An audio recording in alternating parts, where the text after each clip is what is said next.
هغه د ورغلم وروته ورغلم ټکا ټک ټک ټک زوی مې وویسته هلته کړه زوی مې وویسته.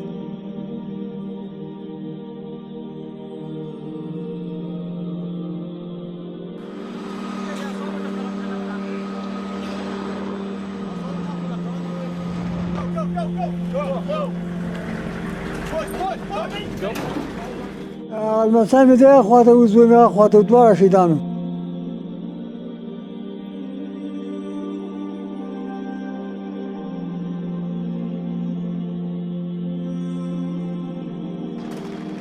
د امریکایي اشغال پر مهال د عامو خلکو پر کورونو چاپی او وړاندې بمبارۍ د امریکایي عسکرو لپاره عادي خبره وه.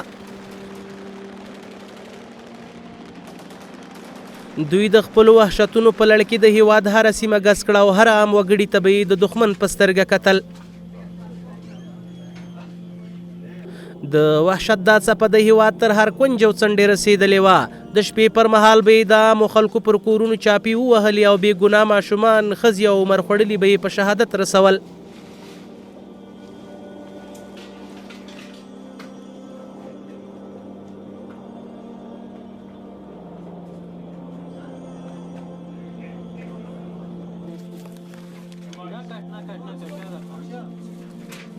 له نن څخه شاوخوا 15 کاله وړاندې امریکایي او داخلي عسکرو د کابل ولایت اړوند موسهي ولسوالۍ عبدالرؤف قلعه کې د شپې ناوخته د حاجي زیارت ګل په کور چاپه ووهله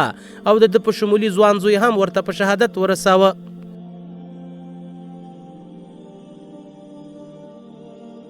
ماښام کې ټک ټک دروازه وټکېده. ښه ما څوک یې غږ نه کړ،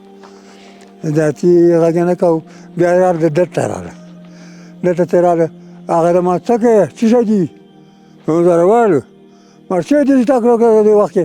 سړی نه راځي وخته راسي ډوډۍ وخت کې سړی راځي. هغه دا مې وویلې هغه ما وخت پېژنې که نه پېژنې خو دلته بیا راغله دې کور ته دلته مې لمسام شهید کړ. ښځو چیغې په خاورو ته کېدې وخت یې سره ویلې که نه.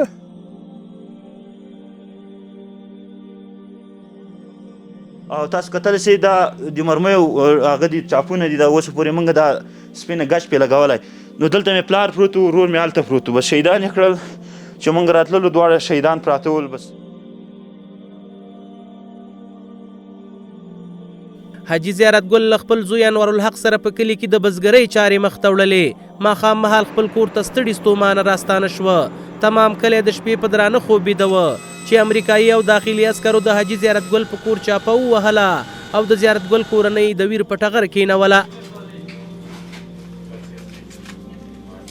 دا وروره د شپې 9 بجې وې کور ته په بامونو راواوښتل بغیر د اجازت او په ظلم زیاتي سره واوښتل. اول د ورور کوټې ته مې لاړل هغه یې له خوبه له خپلې کوټې نه په ظلم سره راجګ کړ او دې کوټې ته یې راوستل. دلته دې کوټه کې مې پلار هغه مخامخ کوټه کې هغه مونږ خپل مور مو پلار یو ځای ویدولو بس په ظلم سره راغله او پلار ته ویل چې زر راجګ شو. هغه د ما خپله زه متعلم سبق مې کورس نه راغلی وم ډېر ستړی وم چې کاته مې ما غلم نه وی خو چاپې موږ کره ډېر راتللې هر کال به راتلې کال کې 2-3 ورې چاپې غورځېدې. په دې وخت کې مې پلار باسلی او تحقیق کو چې ته هغې معنا طالب یا مجاهد یو دا ده. پلار مې ویلي چې څونه وخت مخکې زه بندي وم دا 4 ورځې 2 میاشتې کېږي زه راخوشي سوی یم او مخکې ستاسو ما ورور راته شهید کړی مولوي صاحب یار محمد. نو هغه سره تحقیق او بیا موږ له دې کوټې وباسلو هلته چې بوتلو ټولې زنانه او هغه ټول راجمع کړل یو تنها زه وړکی ماشوم وم پاتې نور ټول زنانه ول کور کې.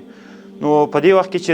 ورور پلار مې دلته راوستل څه تحقیق به یې کړی خو موږ نه دي لیدلي. په دې وخت کې چې یو وخت کې یو ټیم و بس ډزې شروع شوې ضربې مربې شروع شوې موږ ویلې شیمې شی ماتې کړې سره او دوی شهیدان کړل. دا چې شهیدان کړل دا زما پلار و شهید زیارت ګل او انوارالحق دا دواړه شهیدان کړل. ورور مې دغلته شهید کړ او پلار مې هغلته شهید کړ. دا خو د چلو زه د شپې په کور کې وم چې د کلا شاته در بهر شو چې در شو ماشک ویلې په مدرسه کې چاپه ده هسې یو وخت کې چې کېدل چې دلته په دې ونو باندې رڼا شوله چې له یوې خوا نه له دې خوا نه عسکر راواوښته کور ته چې کور ته راواوښته چې دلته شرنګاره شو د شیشې یې ماتې کړلې شیشې یې ماتې کړې د شپې داسې وښه چې 9:30 10 بجې ولې چې دا راواوښته دلته چې یو ساعت کېده شاوخوا یې ووتله چې د کړنګ بکړنګ جګ شو بعد له هغه ناتې یو ضربه وچلېدله زلبېنه یو 15 دقیقې نو وچې نه ولې چې بله ضربه سوله ای موږ پلار راخیز کړو ورته ویل چې ماله شور مه کوه چې چاپه ده او دا ټول په دې بامو باندې وړال ول موږ له غجې نه راکتل ورته چې یو څه ټایم تېرېده بس بله ضربه وسوله موږ ویل الله دې خیر کړي یاره شهیدان خو یې وکړي چې یو څه وخت ووته نو ډېر وخته پورې کړپو کړپو د حویلۍ کې شاوخوا سره تاوېدلو شیشې ماتېدلو دا په دې ونو باندې رڼاوې ولې د برقو اچولې ول خو دا تایرې و بد حال و بیخي هغې زیات و د تایرو پورو پیش زیات خطه د شپې تر 12 بجو پورې دلته ول د دغه عمر خوړلي په سترګو کې تر اوسه د خپل زوی او لمسي ویر تازه دی او هغه ځای تر اوسه هیر نه دی چې امریکایي عسکرو یې زوی او لمسی پکې شهیدان کړي دي لمسی مې دغه خواته و زوی مې هغه خواته دواړه شهیدان وو سوري سوري وو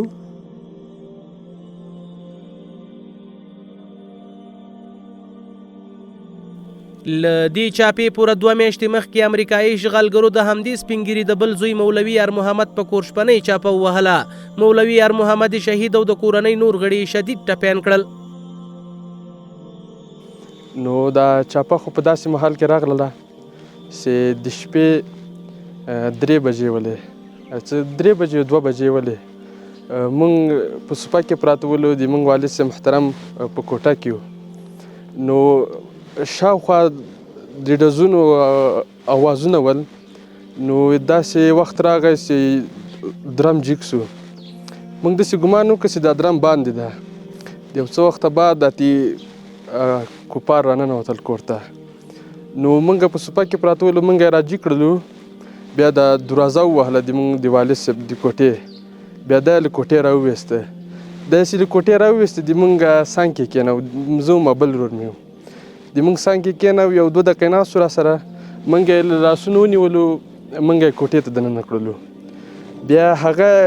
په همغه ذات کې وهه اتې بویه ته له موږ نه اخوا بوته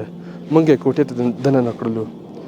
بیا نو چې کوټې ته دننه کړلو عسکر راغلل موږ نه تحقیقات شروع کړل پوښتنې یې کولې موږ نه نو په دې وخت کې موږ د ډزو اواز واورېده خو داسې خپ خپ اوازونه ول نو داسې نیم ساعت قدر یو ساعت قدر وخت تیر که نو موږ راجګ سولو موږ تلاش شروع کړو په دې کور کې هره کوټه مو لټوله خو موږ داسې ګمان وکړو چې دا بوالی ده نو چې کله د مالونو کوټې ته لاړو د غواګانو کوټې ته لاړلو هلته م سیو کتل چې دی په شهادت رسولی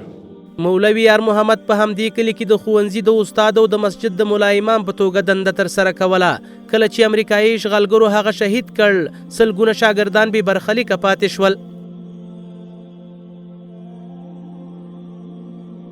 مولوي صاحب یار محمد یو ډېر ښه سړی و که څومره تعبیر یې موږ وکړو هغه د موږ په خوله باندې نه راځي ځکه دی خو یو ځوان و بل په دې ځوانۍ کې ډېر خیرخوا د ولس خلکو ته و یو خو په مدرسه کې یو 2 کتابه درلودل پس له وخته بیا شاګردانو ته هلته درس کاوه په ضمن کې 20 کاله 21 کاله د موږ د مسجد امامت وکړ یعنې دومره همت یې درلوده چې په دې 20 کلو کې دنه نموز قضا سو نه امامتي پرېښودله نه د شاګردانو درس نه پاتې سو یعنې دومره باهمته سړی او په درېیم قدم کې په مکتب کې استاد دی د نوع علومو استاد و په دې استازي کې هم دا ډېر ښه خلک محصلین شاګردان ښه خاطرات لري د دې په خاطر چې ته غیر حاضري م نه کوله دوی چې دا معاش به ما ته حرام نه سي او زه به په خپله استازي کې تر هغو پورې غفلت نه کوم چې نه ما په واسي او یقینا هم دومره هغه سړی و باهمته سړی و خو چې کله دی شهید سو دوی مور د شبیر احمد دوی مور موږ ته غږ راوکړ او موږ ورته راغلو دلته په دغه وخت کې هېڅوک ورته راتلی نه سو موږ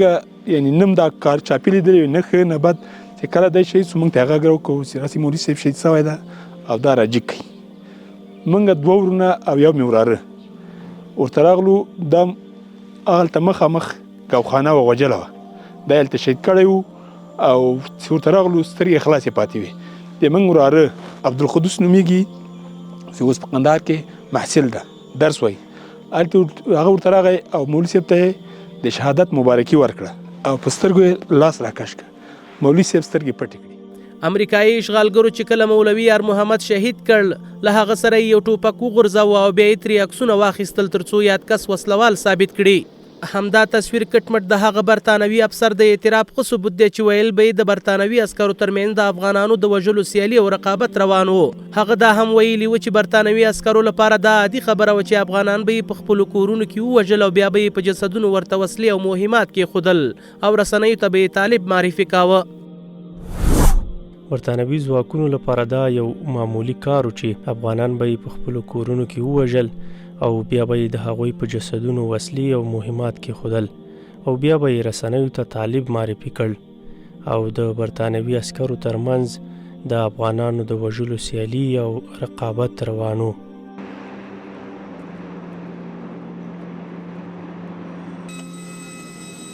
امریکا او د ناټو عسکرو په افغانستان کې په بېساري ډول وحشتونه کړي. د هیواد په هر کونج او کنار کې د عامو خلکو پر کورونو ړندې بمبارۍ او شپنۍ چاپې وهلې دي او سلګونه کورونه یې د ویر په ټغر کېنولي دي.